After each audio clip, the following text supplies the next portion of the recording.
Kung nag-iisip nga rin kayo ng uulamin para ngayong gabi, try nyo tong chicken biryani. I-season lang natin siya with cumin seed, chill seasoning, ground turmeric, cayenne pepper, and garam masala. Plus, squeeze ng lemon, and i-massage lang yung chicken. And marinate for at least 30 minutes bago lutuin. Then, prituhin naman yung chicken na minarinate natin kanina. Binawasan lang ng konti yung mantika na pinaglutuan ng manok. Tapos doon naman ginisa yung bawang at sibuyas. Sunod na ilagay yung biryani rice.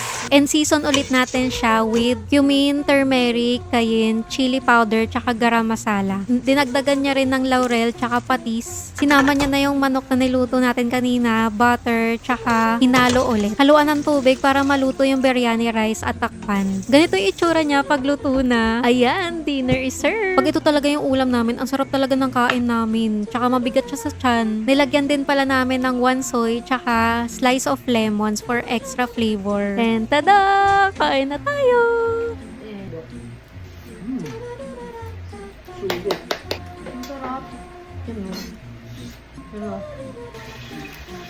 Mahirap talaga mag-diet pag masarap magluto ang mister mo.